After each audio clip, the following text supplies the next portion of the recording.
자, 반갑습니다.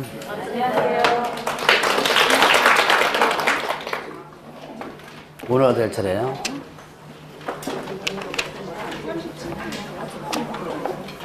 자, 37페이지 할 차례죠? 오늘 날씨 엄청 춥죠? 네. 오늘이 가장 춥다 그러던데. 그래도 다 오셨네. 오늘 같은 날 나오기 싫지 않아요? 네. 나오기 싫지? 예. 그냥 집에서, 조금 동영상 올라올 텐데, 그거나 볼까? 라고 생각하시면 되고. 근데, 중개사법은요, 동영상 안 봐줘요. 안 나오면 포기합니다. 민법의 개론은 그래도 죽으나 사나, 만약에 못 나오거나 그러면, 동영상이라도 봐야지. 그러면서 동영상 보는데, 중개사법은 수업 안 듣죠? 그러면 동영상 안 봐줘요. 왜요? 쉽다고 느껴지니까. 그래서, 예를 들어서 안 나왔을 때, 민법개론은 동영상 보는 사람이 예를 들어서 100% 다 봅니다. 근데 중개사법은 한 10명 중에서 5명만 보고 5명은 포기해요. 다음 주에 가서 또 듣지 뭐. 근데 그렇게 자꾸 하다 보면 여러분들 이제 그 수업에 흥미를 자꾸 잊어버리게 돼요. 그래서 제 죽으나 사나 이렇게 오늘같이 날씨 추운데도 그래도 많이 오셨네요. 저 중개사법은 항상 이제 뭡니까 걱정 많이 하는데 왜 걱정 많이 하냐? 추워도 안 오고 더워도 안 오고 비 많이 와도 안 오고 그 다음에 또 하나 더 날씨 너무 좋아도 안 와요. 왜 날씨 너무 좋아도 안 와요? 놀러 간다고. 그래서 이제 특히 5월달쯤 되면 5월달쯤 되면 1월달, 2월달, 3월달, 4월달 들었거든요. 또 가면 또 똑같은 소리 들리는 것 같아요. 그러니까 어떻게 하냐면 이제 여기 이제 요즘들 이제 이렇게 좀 마음에 맞는 사람끼리 좀 어울려 다니나요? 이제 5월달, 6월달 되면 이제 같은 동네, 같은 아파트 뭐 이렇게 해서 한 5-6명이서 모여가지고 이제 스터디 그룹도 하고 그래요. 스터디도 하고 하는데 그때 이제 야 중개사법 시간에 수업하지 말고 우리 놀러 가자. 요즘 여기 광명은 어디로 많이 놀러 가요? 광명 동굴? 거기 괜찮아요? 가보셨어요 동굴? 좋아요? 놀러 갈 만해요? 한번 가봐야 돼. 저 한 번도 안 가봤거든요 거기. 네. 여름에 가면 좋아요? 그래서 이제 거기 가자 그래가지고 이렇게 몽탄거리로 요만큼 5명이 그 왜 탈모 원형 탈모 이렇게 그 머리 저거 대시 요만큼 수업 시간 요만큼 쏙 빠져버려요. 그럼 이제 저는 금방 압니다. 이게 세트로 이렇게 빠지면 세트로 어디 갔구나. 집에서는 뭐 한다고 나오고요. 학원도 나와가지고 그러니까 애 나올 일이나 똑같아요 보면. 학원 나와가지고 이제 이렇게 다른 데로 갑니다. 그렇게 하다 보면 결국은 나중에 시험 보고 나면 어떻게 돼요? 합격하면 참 좋은데 그렇게 해가지고 근데 그렇게 놀러 많이 다니시다 보면 결국은 수업 듣지 못하고 공부하지 못하다 보니까 다 미끄러지는 분들이 많아요. 그러니까 이제 올해는 저번 주에 제가 그랬죠. 올해는 어떻게 하나 죽었다 생각해요. 그냥 모든 것을 다 포기하고 1년만 포기하면 됩니다. 자, 오늘 이제 첫 번째 시간이 37페이지 나오는 부분인데, 자, 공인중개사 시험제도가 있어요. 자, 공인중개사 시험제도, 요거는 공인중개사 시험과 관련된 부분인데, 시험 문제 한 문제 정도가 늘 나오는 부분입니다. 그래서 시험 시행 기관 있죠? 자, 공인중개사 시험을 어떻게 시행하느냐 하는 부분입니다. 자, 일단은 시험 시행 기관, 시험 시행 기관이 있습니다. 자, 시험 시행 기관은 어떻게 된다? 원칙적 시험 시행 기관과 그 다음에 또 예외적 시험 시행 기관 이렇게 둘로 나눠져요. 그래서 원칙적 시험 시행 기관은 누구다? 시도지사. 시도지사. 그래서 시도지사 하면 느려서 표현은 뭐예요? 늘리면 특별시장, 광역시장, 도지사를 뭐라고 한다? 시도지사라고 그랬죠? 그래서 시도사. 그래서 공인중개사가 되고자 하는 자는 누가 시행하는 시험에 시도지사가 시행하는 시험에 합격해야 된다 했습니다. 그래서 얘가 원칙이고요. 자, 그 다음에 예외적 시험 시행관은 누구냐면 국토교통부 장관입니다. 자, 국토교통부 장관이 시험 수준의 균형 유지를 해서 어떤 해에는 시험 문제가 시도지사가 시행하는데 어렵게 나왔거나 어떤 해에는 쉽게 나왔거나 이럴 때 얘가 잡아가지고 조절하는 거예요. 균형 유지를 위해서 시험을 직접 시행하거나 출제할 수도 있다. 자, 일단 시험을 직접 출제도 할 수 있고요. 그 다음에 또 시행도 할 수 있어요. 이때 직접 출제라든가 시행하고자 할 때는 공인중개사 정책심의위원회, 저번 주에 잠깐 언급했었죠? 정책심의위원회 의결을 거치게 돼요. 자, 그래서 이게 옛날부터 지금까지 쭉 일단 오고 있는데, 그래서 옛날에는 어떻게 됐었어요? 자, 시도지사가 시험을 시행하고 출제는 누가 했냐면 국토교통부 장관이 출제를 했었습니다.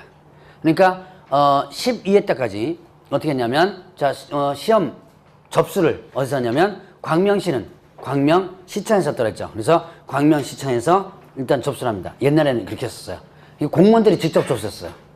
공무원들이 직접 접수를 하고, 그 다음에 이제 출제는 누가 하고, 출제는 누가? 국토교통부에서 하고.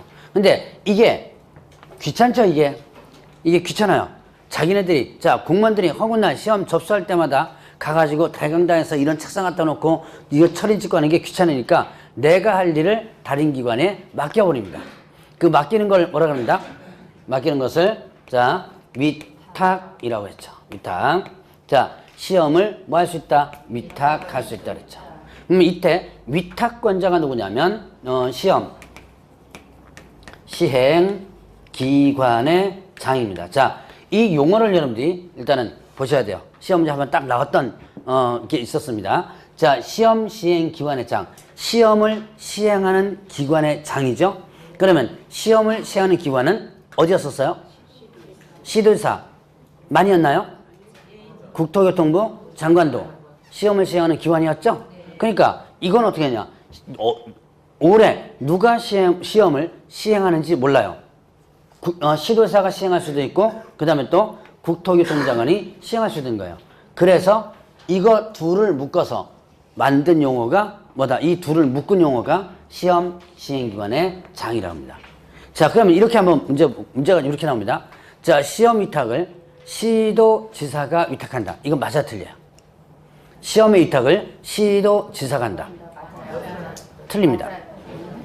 틀려요. 왜 시도지사가 한다 틀리냐? 이유. 국토교통부 장관이 할 때는요. 어떻게 할 거예요? 그럼 국장이 만약 시행한다면 위탁할 수 없는 상황이 발생되죠. 무슨 얘기인지 아시겠어요? 자, 만약에 시험 위탁을 국토교통부 장관이 한다. 그래도 틀려요. 왜냐? 시도지사가 할 때는 어떻게 돼요? 그래서 자, 시험 시행기관에 장하면 둘을 묶은 누구? 시도지사 또는 국장 둘을 묶은 표현이다 라고 볼 수 있어요.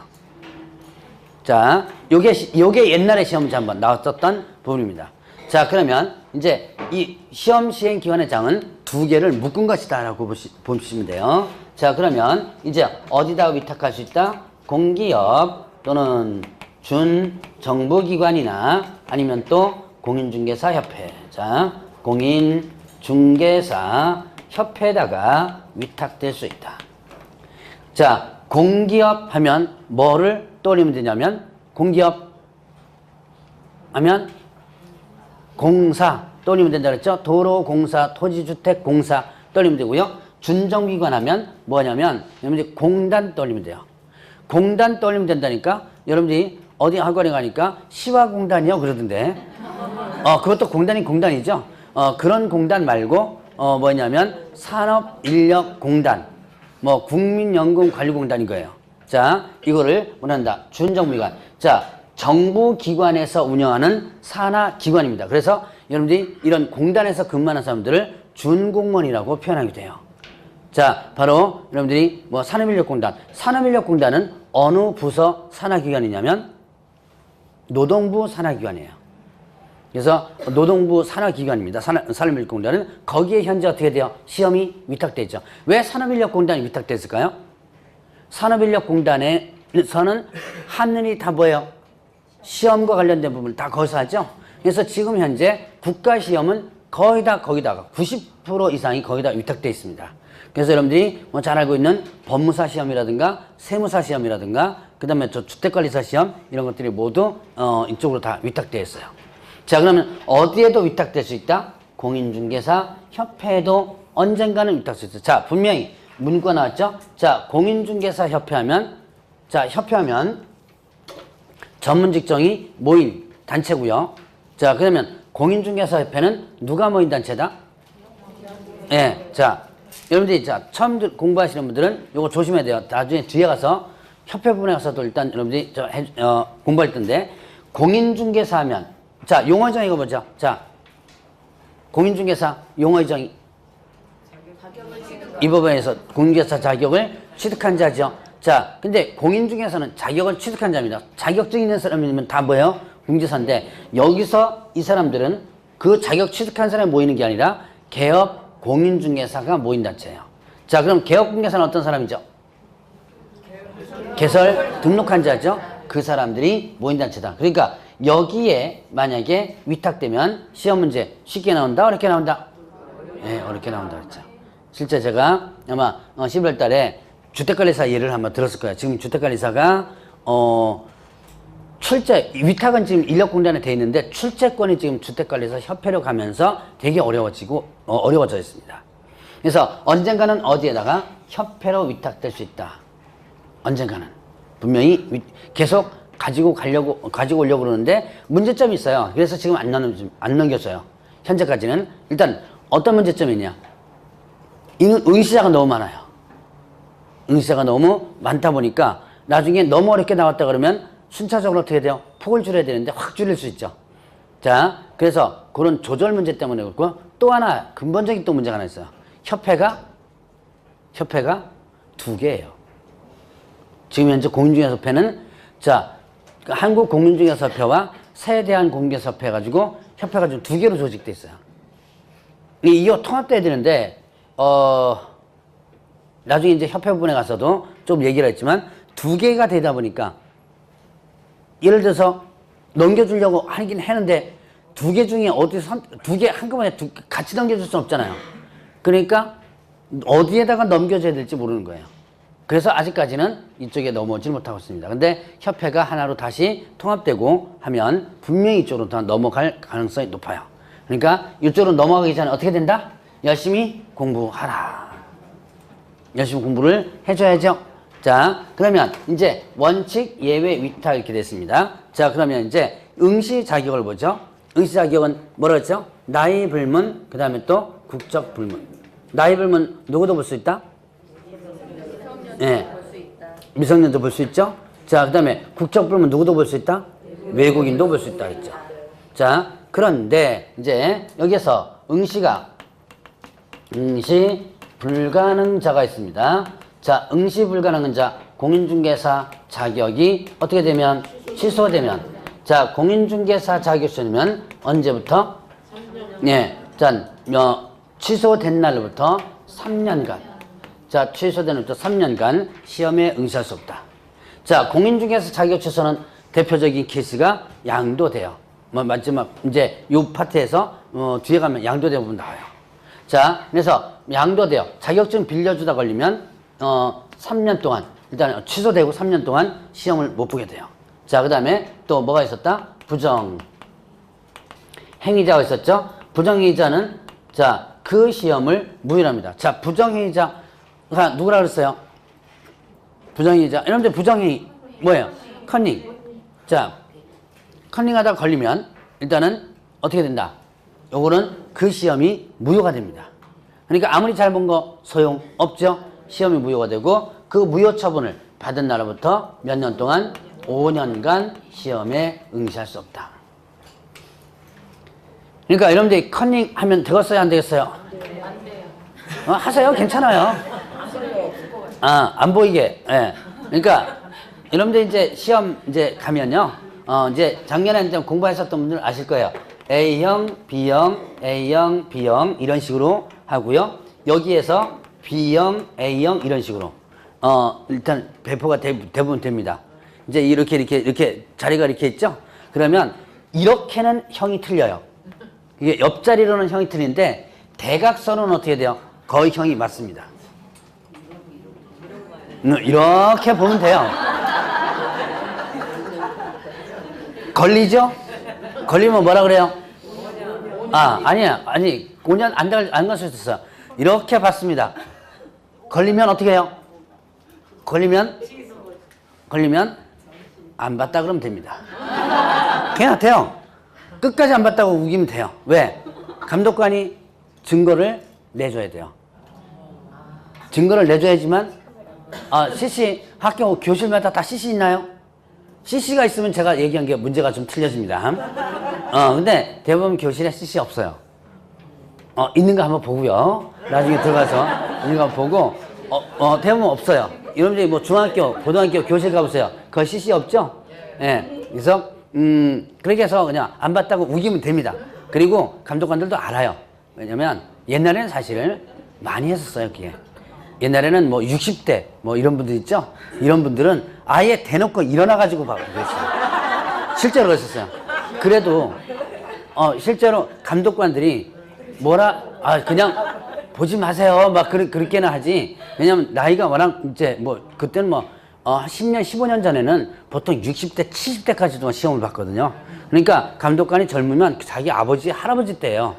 그러다 보니까 그냥 이거 잡지 못하고 그냥 보지 마세요. 그러니까 한 번쯤 해놓고 맞는데 문제는 제 수강생 중에서 부정행위자로 걸려가지고 5년 동안 시험을 못 본 사람이 있습니다. 뭐가냐면 컨닝 페이퍼를 만들어 가면 절대로 안 됩니다. 자, 제가 금방 뭐라 했어요? 이렇게 봐도 된다 그랬죠? 왜? 우기면 돼요. 안 봤다고. 왜? 카메라 갖고 뭐 하는 거 아니니까. 그리고 막 겉에서 소리가 나죠? 그런 교실에서 그러면 이제 옆에서 막 뭐라 그럽니다. 시험 좀 칩시다. 막 그러면서 이제 막 뭐라 그러니까 그냥 감독관들도 그냥 어찌 하나만 봐줘요. 그런데 문제는 컨닝 페이퍼를 갖고 가는 순간부터는 뭐가 돼요? 정확하게 뭐가 되죠? 증거가 되죠.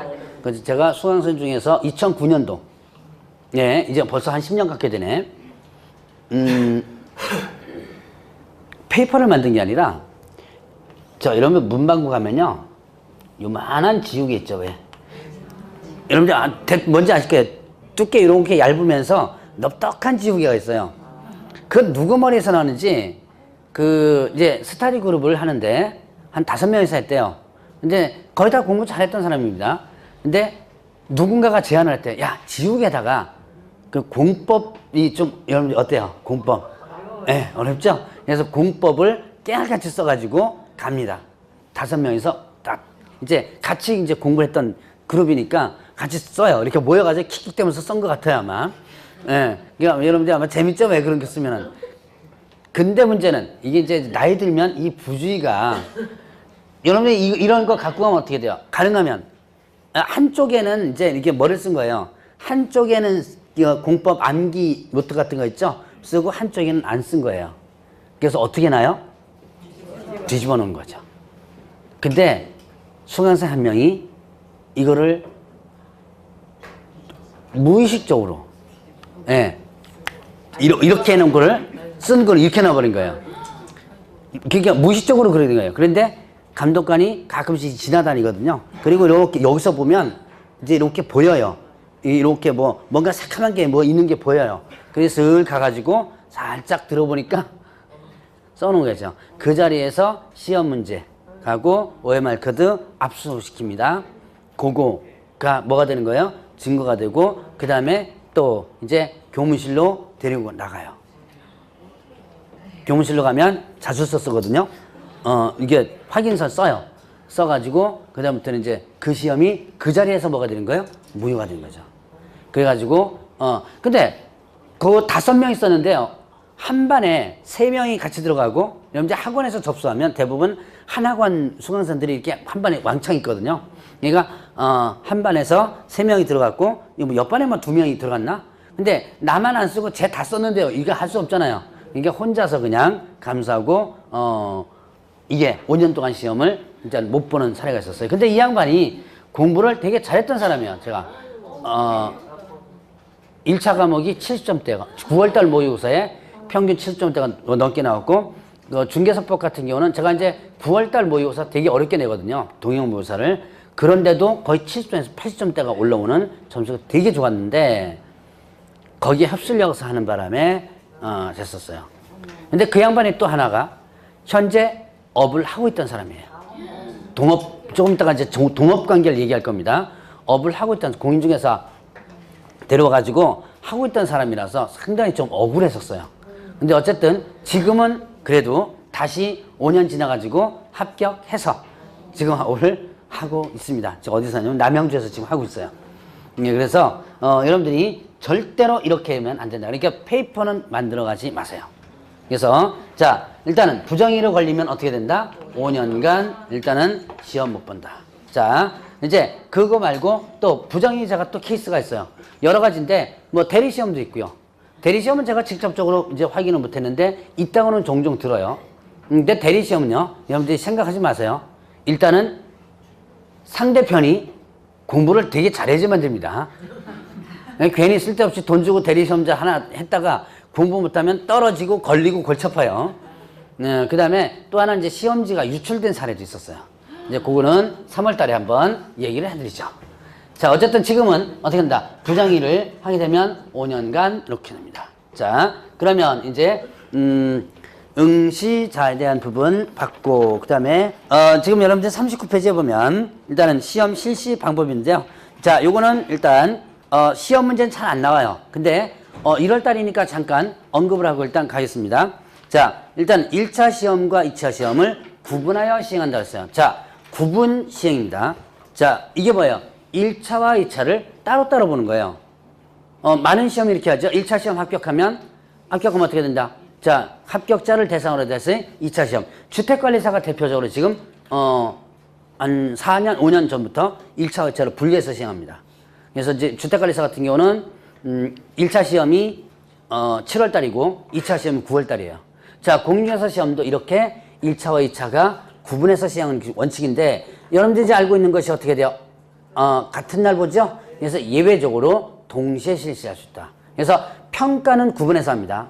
자, 1차와 2차를 평가를 구분해서 한다는 것은 1차는 1차대로 평가하고 2차는 2차대로 평가하는 거죠. 그러니까 어떻게 돼요?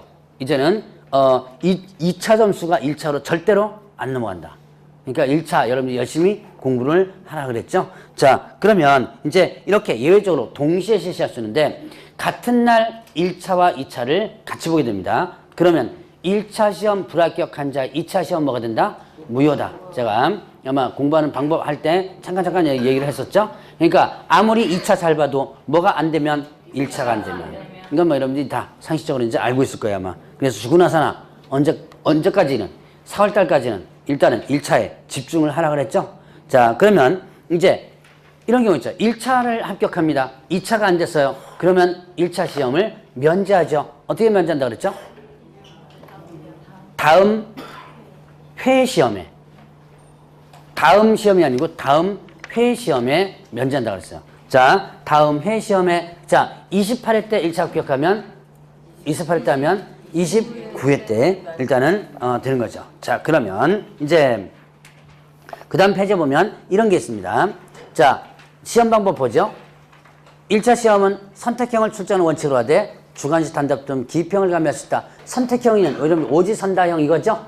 선택형. 다음 중 틀린 거 옳은 것을 고르시오. 주관식 단답형 기평이 뭐예요? 괄호 쳐가지고 어떻게 한다? 자, 다음 괄호 안에 써 넣으시오. 이런 거예요. 지금 현재 주택관리사는 이렇게 주관식 나옵니다.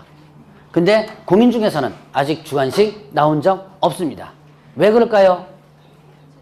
네, 채점하기 힘들잖아요.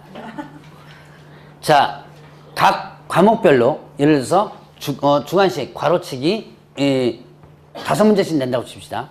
그러면 5과목이니까 25문제가 되죠. 근데 이게 응시자가 작년만 해도 20 몇만 명이죠. 그거 채점하려면 엄청나게 골치 아파요. 그래서 그것 때문에 일단은 이거는 지금 현재까지는 안 나옵니다.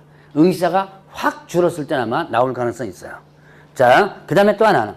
자, 2차 시험은 논문형을 출제하는 원칙으로 하되 주관식 단답 등 기평이 하면 있다. 2차 시험 논문형 나와요. 나온다 그래서 자, 논문형 나온다는 소리 들었어요, 안 들었어요? 들어봤는데. 못 들었죠? 만약 2차 시험 논문형 출제된다면 여러분 접수 한 명도 안 했을걸요, 아마? 근데 분명히 여기 규정은 어떻게 한다? 논문형으로 출제된다 그랬죠. 근데 왜 논문형 안 나오냐? 분명히 규정이 있습니다. 그런데 1차와 2차를 동시에 시행하는 경우에 2차 시험도 1차 시험처럼 선택형을 원칙으로 할 수 있다는 예외 규정이 있어요. 그것에 의해서 지금 1차와 2차를 모두 뭘로? 예, 선택형으로 지금 하고 있습니다. 그러니까 언젠가는 어떻게 돼요? 언젠가는 뭘로 나올 수 있다? 논문형으로 나올 수도 있다. 그 언젠가 될지 모르겠지만 어쨌든 규정이 분명히 있습니다. 자, 이제서 요거는 그렇게 시험 문제 안 나오지만 그냥 여러분들이 참고적으로 다음 파트는 거의 다루지 않고 넘어갈 겁니다. 자, 그러면 이제 시험 시행하는 부분 41페이지를 보세요. 시험 시행. 자, 시험은 매년 1회 시행한다, 1회 이상 시행한다 그랬죠? 1회 이상. 1회 이상. 그러면 1년에 몇 번 이상인 거예요? 한 번 이상 실시하는 거죠? 자, 2번도 볼 수 있습니다. 다만 부득이한 사유일 때, 시험 시행기간의 장은 부득이한 사유일 때는 그의 시험을 치르지 않을 수도 있습니다. 시험의 의결을 거쳐서. 이때 부득이한 사유란 대부분 보면 뭐예요? 천재지면인 거죠. 요번에 왜 저기 시험이 하나 연기된 게 있었죠? 수능. 포항에서 지진나면서 아마 그때 공인중개사 시험 있으면 다 시행했을 거야, 아마. 근데 이제 수능이니까 상당히 중대한 부분이니까. 근데 만약에 전국적으로 뭐 지진이 일어났다든가 뭐 이런 것들인 거죠. 극히 아마 드무니까 여러분들 걱정 안 하셔도 돼요. 어쨌든 일단 시험을 치지 않을 수도 있는 부분이 있고요. 자, 시험 공고를 합니다. 자, 시험은 일단은 계략적 사항을 일단 우선 공고해요. 매년, 자, 일단 42페이지 들어가는 겁니다. 매년 몇 월, 며칠까지 계략적 사항을 공고한다? 2월 28일까지. 이걸 언제까지 하는 것을 기한이라고 합니다. 여러분들이 민법에 보면 기한이라는 개념 나오거든요. 아직까지 거기까지는 아마 안 갔을 거야, 아마. 그래서, 자, 2월 28일까지 일단 예정사항을 공고해. 시험 예정 일시라든가 공고를 하고 나서, 그 다음에 또 이제 시행 공고를 하게 되는데, 시행 공고는 시험 시행일 며칠 전까지 하죠? 예, 시험, 공고는 90일 전까지.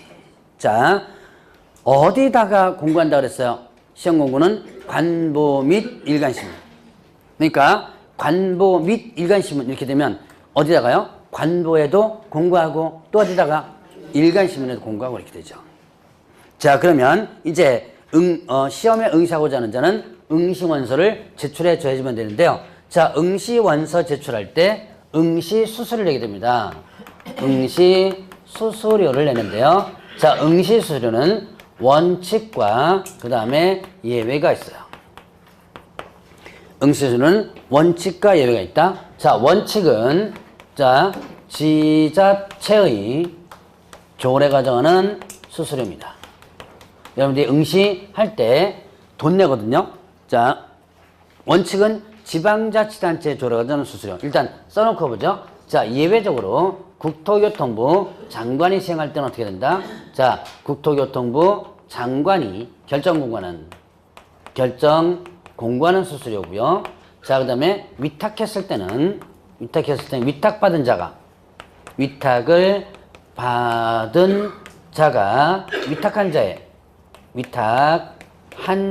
자의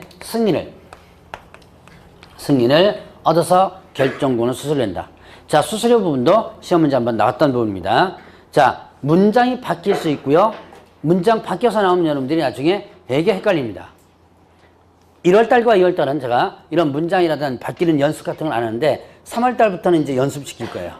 그러면 이제 열 팍팍 받습니다. 이 문장 바뀌는 거 연습하기 시작하면 여러분들이 이제 아는 것도 까먹을 정도로 이제 헷갈리기 시작해요. 그 이제 꾸준하게 계속 연습을 해줘야 되는데, 자, 일단 여기서는 지금 기본 개념을 보죠. 자, 여러분 응시할 때 돈 내고 응시합니다. 여러분 시험 응시할 때 돈 다 거의 다 내죠. 그 뭐 어떤 시험이건 간에 다 응시수료가 있어요. 자, 그 응시수료가 원칙과 예외가 있는데 원칙은 지방자치단체 조례 정하는 수수료예요. 자, 왜 지자체 조례로 정하는 수수료냐? 이유, 원칙적 시험 시행기관이 누구죠? 원칙적 시험 시행기관이 시도지사죠. 그러니까 시도지사가 시행할 때는 어떻게 한다? 지방자치단체 조례죠. 왜? 시도지사는 지자체죠.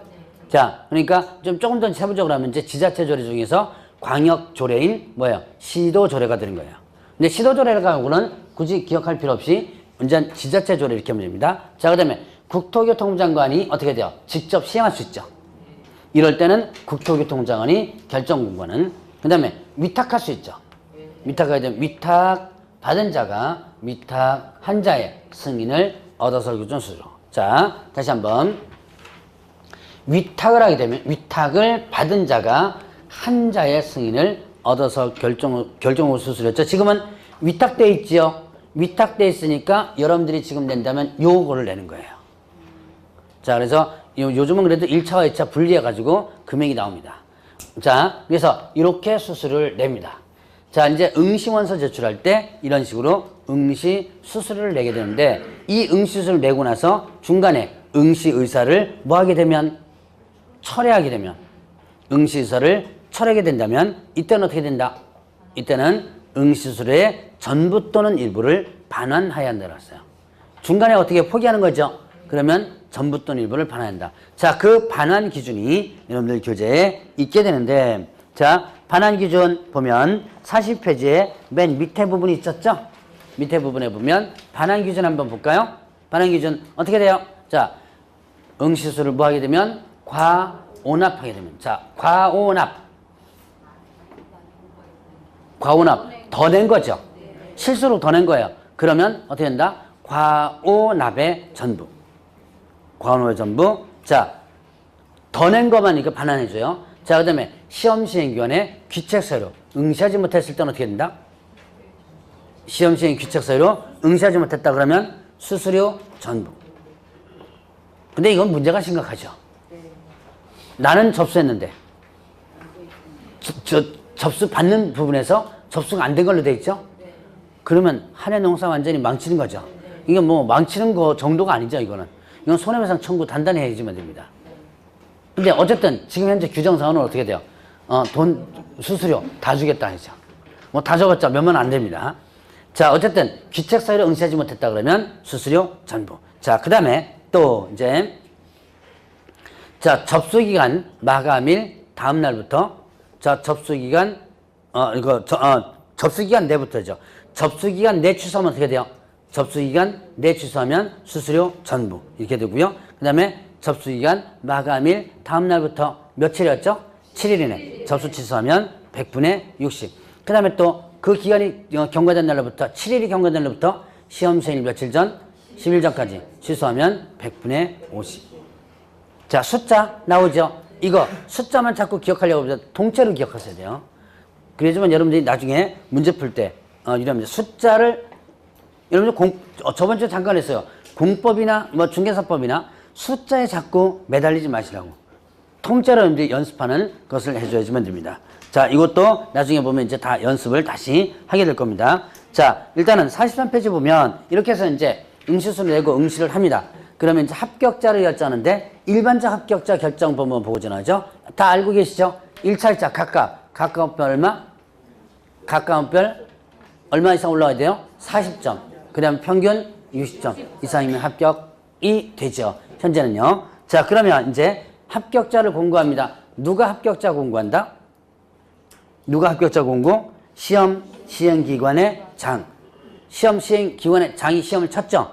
그러니까 시험 시행기관의 장이 합격자가 결정된 때 합격자를 공고해야 되는 거예요. 그러면 자, 이제 합격자 공고됐습니다. 그럼 어떻게 한다? 자격증을 일단은 교부를 해줘야지만 됩니다. 자, 자격증 교부. 자, 여기서 이제 중요한 부분 나옵니다. 자, 자격증 교부 하는데 자격증 교부는 누가 한다? 시도지사가 하게 됩니다. 자격증 교부는 시도지사가 한다. 자, 원칙적 시험 시행 기관인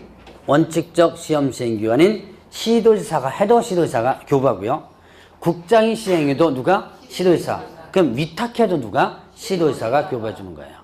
자, 그러면 이렇게 자격증을 시도지사가 교부해 주는데 합격자 공고일로부터 몇 월 이내냐면 1월 이내. 합격자 공고일로부터 1월 이내 일단은 해줍니다.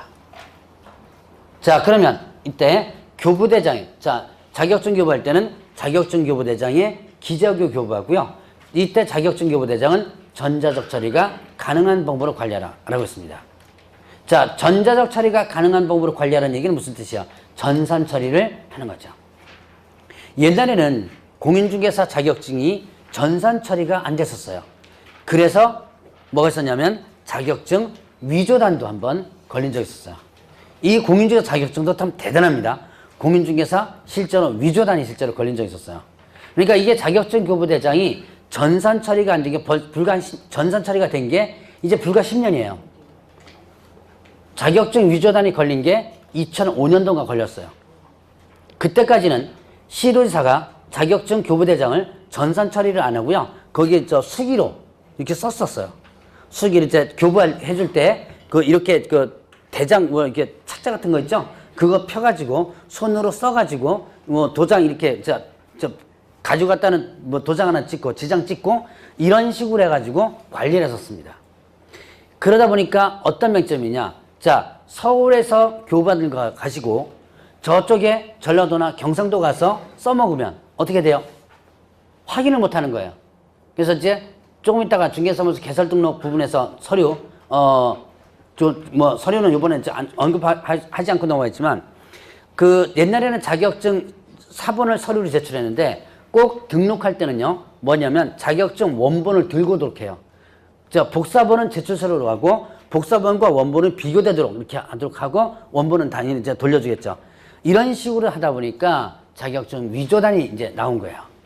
그래서 위조단이 해가지고, 약 한 30명 거를 위조를 시켜가지고, 그거 갖고 등록을 한 사건이 있었어요.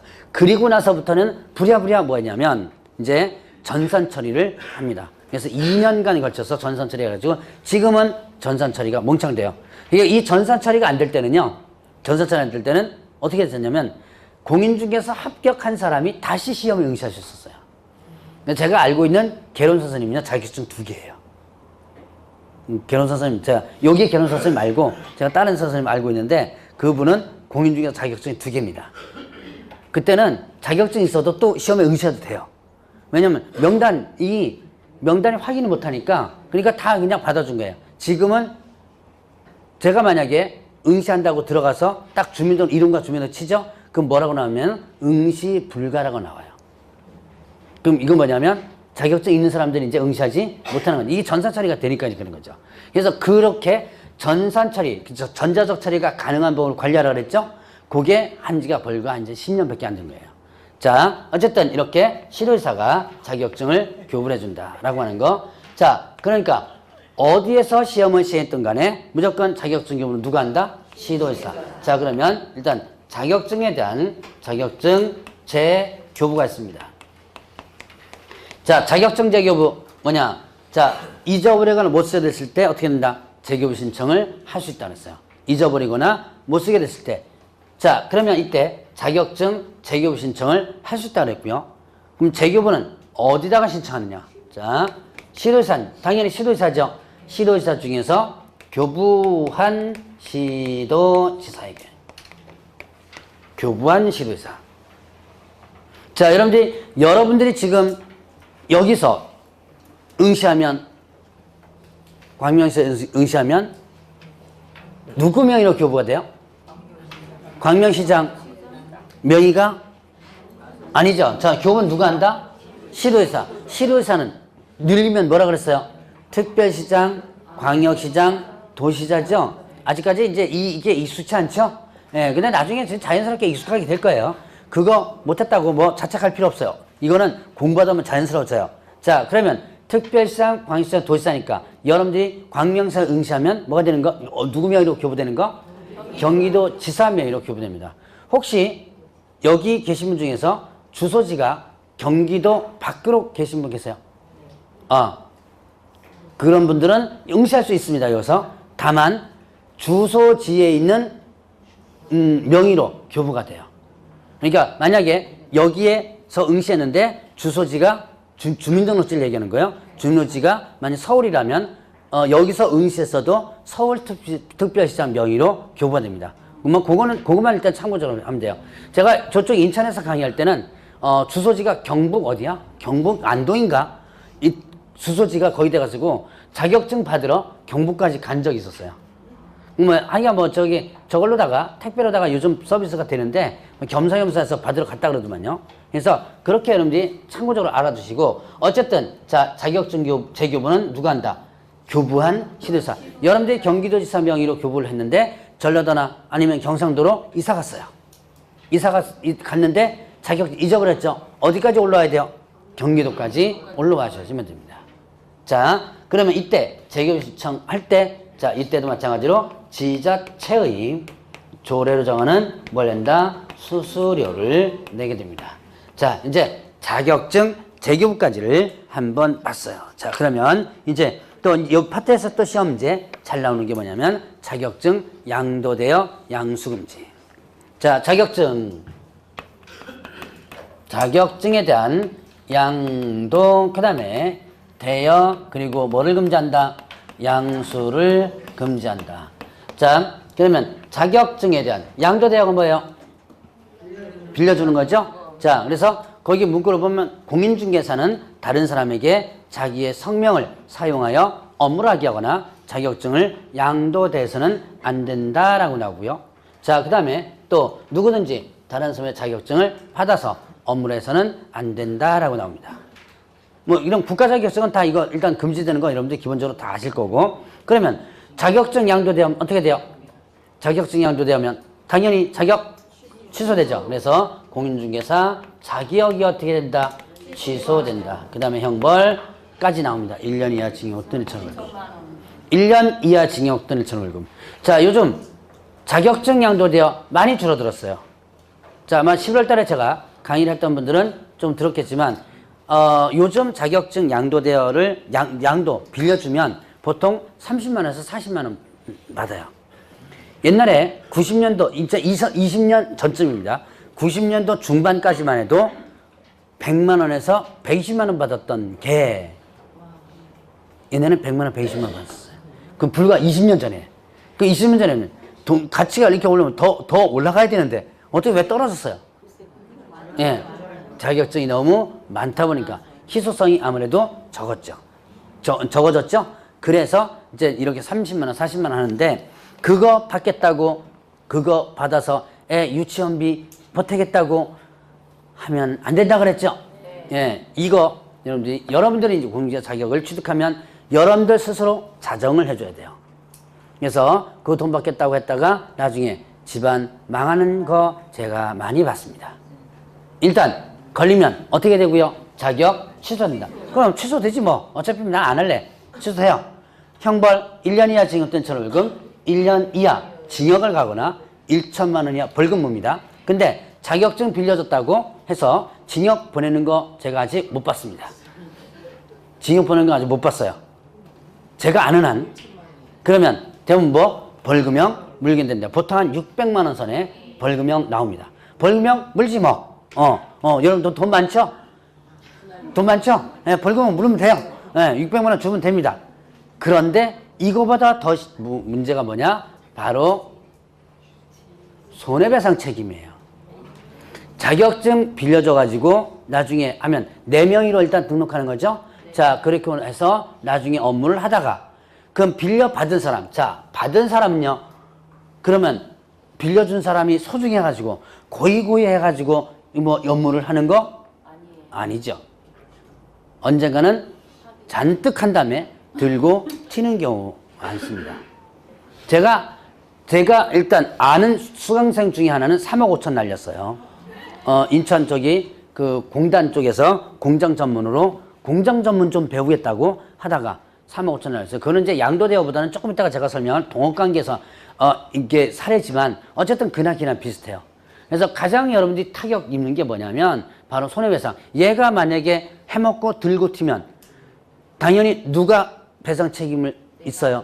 네, 개업 공인중개사가 배상 책임이 있죠. 상당히 많은 사례가 나와요. 뭐 2, 3천은 제가 많이 들었어요. 수두룩히 들었습니다. 그래서 큰 건으로 봤을 때는 3억 5천 가지인데 실제로 얘기 들리는 거 보면 거의 10억대까지도 날리고 가지고 문 닫고 실제로 전 가족이 도망간 적도 있었어요. 그런 사례들이 나온다. 그러니까 여러분들이 절대로 뭐 하면 안 된다? 자격증 빌려주면 안 됩니다. 그래서 점차 자격증 빌려주는 게 점점 이제 줄어들고 있어요. 그래서 이거는 여러분들 스스로 자정을 해줘야지면 돼요. 그러니까 빌려주면 월 50만 원, 40만 원이 중요한 게 아니라 했죠. 나중에 그거보다 더 꽃배기로 나한테 날라오는 부분이 있다. 자, 그러면 이제 이렇게 빌려주면 자격 어떻게 되고요? 취소되고 1년 이하 징역 또는 1천 월급 형벌도 받는데 준 사람뿐만 아니라 누구도 받은 사람도 1년 이하 징역 또는 1천 월급이에요. 그러니까 준 자 받은 자 모두 어떻게 돼요? 1-1.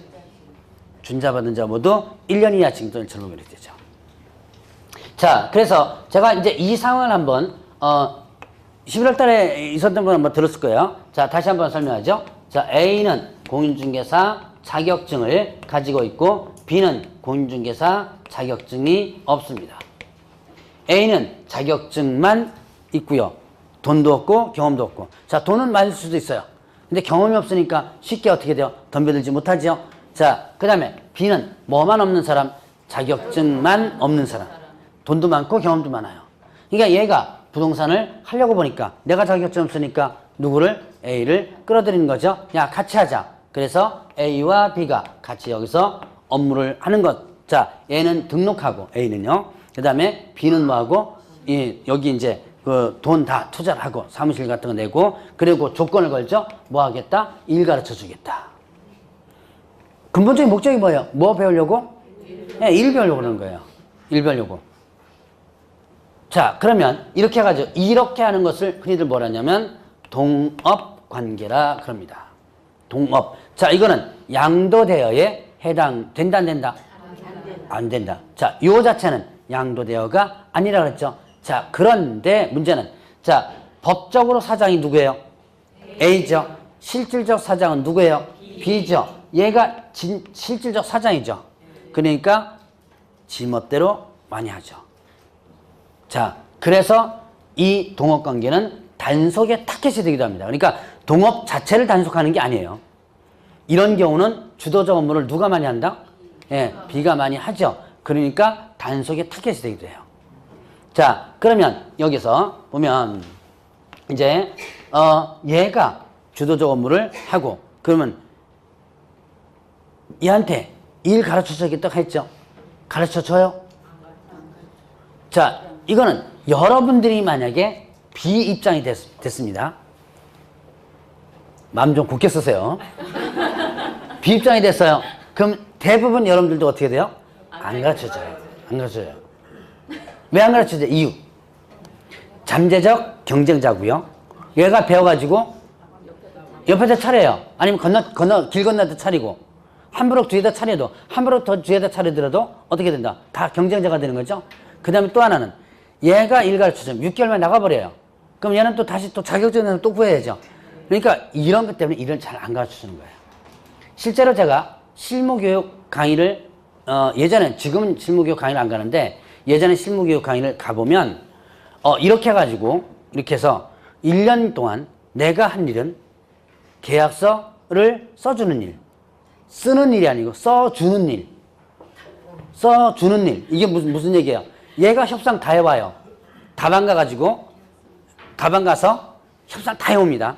그래가지고 그 뭐 계약금까지 다 한 다음에 그 다음에 여기 와서 이것만 치는 거예요.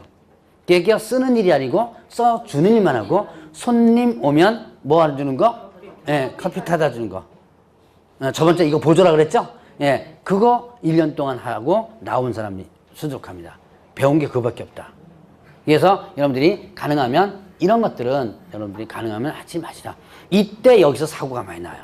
제가 아까 인천에 있는 부분에서 개업공개사가 3억 5천짜리 사고 친 게 이거예요. 동업관계. 나는 뭐 배우고 싶었어요? 공장 중개해주는 거 일배우러 갔다가 졸지완전히 바가지 쓴 사례가 실제로 한 번 있었어요. 그래서 가능하면 이 동업관계 일단 하지 마시고 저는 개인적으로 산다 보면요. 금전적으로 문제가 크게 없고 내가 당장 먹고 살아야 될 상황이 아니라면 일단 맨땅에 헤딩하라 그래요. 사무실 일단 무조건 차려놓고 그 다음에 뭐 벌벌 거리면서 여러분들 처음에 이제 계약서 쓸 때는 손이 덜덜덜 떨린다 그래요. 이제 그렇게 한번 해보면서 경험을 쌓는 게 좋다라는 얘기를 일단 많이 합니다. 자, 어쨌든 이렇게 하는 것은 일단 동업관계다라는 거. 자, 그래서 자격증 양도되어 양술 금지. 자, 요거는 시험 문제 상당히 잘 나오는 것 중에 하나입니다. 자, 그러면 이제 또 하나. 자, 공인중개사. 공인중개사가 아닌 자가 있습니다. 얘는 공인중개사 또는 이와 유사명칭, 유사명칭에 대해서 사용을 어떻게 한다? 금지한다. 자, 공인중개사 또는 이와사명칭 사용하지 못한다. 누가요? 공인중개사가 아닌 자. 공인중개사가 아닌 자가 누구예요? 자격 취득하지 않은 자. 자, 저번 주에 제가 연습시켰습니다. 공인중개사는 누구예요? 이 법에서 공인중개사 자격을 취득한 자. 그럼 공인중개사가 아닌 자는 자격 취득하지 않은 자를 얘기한다 그랬죠.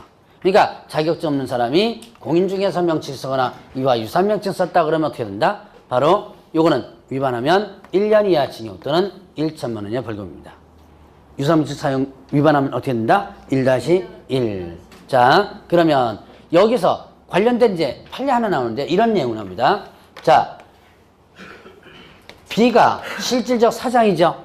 실질적 사장이니까 얘가 자기가 사장이라고 표시를 해줘야 돼요. 지가 사장이니까. 그래서 명함에다가 뭐라고 써다닌다? 대표 누구누구 이렇게 써가지고 다닌다면 요게 바로 뭐가 된다? 유사명칭 사용금지에 해당된다라고 했었죠. 자, 요런 시험 문제 많이 나왔던 판례도 있습니다. 자, 그러면 이제 요까지가 이제 공인중개사 시험제도예요. 그러면 여러분들 교재 46페이지 중개업 등록 좀 쉬었다 하셔야죠.